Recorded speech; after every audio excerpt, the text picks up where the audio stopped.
I want to continue from the last video. So when I got here, I didn't get a place right away, but I did, eventually. Well, a temporary place, and, he started a fight over something,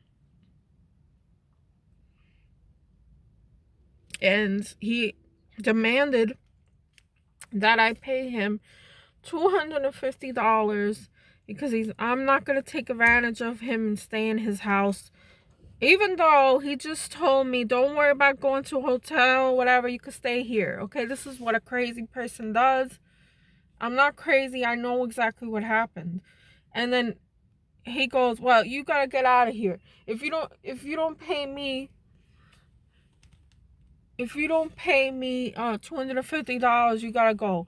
And then he just it got to the point for me where I was just, I was triggered into my PTSD again because of what happened between us, all those times of abuse, and I felt that I had to pay him this money or else. So I paid him the money through Google Pay, which I don't even use. So I did that, and the receipt the next day was erased from record or something that I paid him, so there was no record of it. And then I received a notice saying that I am behind in child support payments, which is not correct because it's my first payment, and my first letter that I ever received regarding the child support payments, because I just was in court all those months. And then, the court wants to play games too. They want to say that you're late on child support, whatever. That's not true, but I did pay them. And so whatever they, 1 month, I think it was backed up. But for some reason, I didn't receive the mail. I just received that letter saying that I am past due by a month. So you know what I'm saying? I mean, things are a little bit crazy right now in the country, especially through the post office. But anyway, so I paid that much to the court or whatever they want you to do online, which I hope was a legit website now that I have to wonder. So I paid that plus the $250, so it's $450 I gave to him. And then and I stay in my place that I stay at, and he doesn't like that idea because he thinks that I'm wasting money staying at a place that I should be giving the kids the money. You see, like, the money's not even going to them, it's going to him, because my kids don't have clothes. I had to buy them clothes, shoes. My son just got a haircut yesterday, but without my pushing it, it would have never gotten done. So all the things that I already paid for, plus the $450, which is overpayment, he's trying to tell me not to stay in a place, to stay over there with him, so I could use that money towards the kids. Like, this is not even a joke anymore. This person is pure evil. And if I stay in the presence of this person again, I think I don't know what I'm going to do to them. Because he ruined my whole life. And now he wants to ruin the kids against me or something. Like, look at her. She's a deadbeat. Even though I had the kids the whole time growing up. This is just recent that he took them into a different state. I'm from New Jersey. I mean, come on. So, and my inability to go to trial and pay for a lawyer to pull me through the trial was a conflict for me because I cannot afford that right now.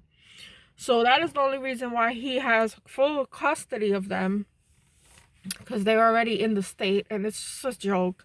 Like, the hell that I've been through the last year, and this 2020 shit of COVID-19 shit has been a disaster nightmare on top of my own personal problem. That they do this on purpose, right? When you're vulnerable, they want to do stuff like this.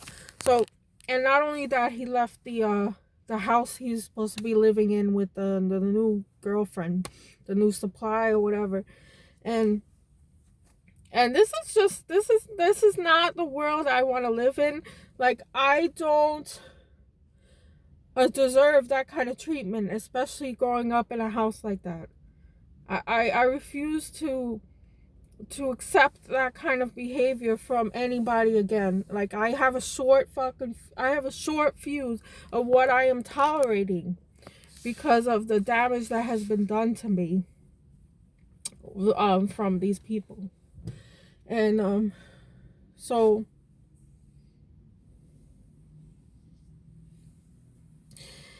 it's crazy. And this guy has managed to brainwash my own daughter, which I've raised till this point. All these years I've been with her, and now she wants to treat me with no compassion and consideration. Her own mother hanging up on me when I'm trying to simply go and see them, pick them up, do as, be as fair as I can, because according to the courts, I do not have the right to take them out of the state, and I have to just have time visiting them, which I don't deserve that, but I have to get another lawyer and try to figure out a way to open this case up again with the evidence that I have against him of abuse that was not seen by the judge because they didn't want to look at it, because they wanted me to pay more money to go to a trial and do it there, and I just don't have that kind of money. Okay, so I still have that idea of I'm going to get a new lawyer, figure out some kind of justice here, because this is not right what's happening. So, so I went over there yesterday, like I said, at 6:30. He told me to go to pick them up at 6:30. I asked him, hey, what time do you want me to come? Whatever time is you're available is fine. And he said, okay, 6:30, which already is towards the nighttime, which, I didn't like, but I accepted it.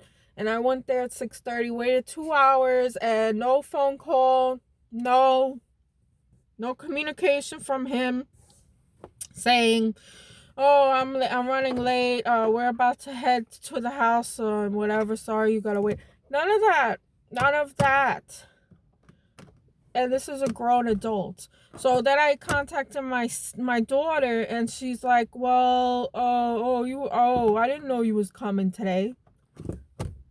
Yeah, you see, like, I cannot, and then she just refused to come with me. She didn't want to go with me. So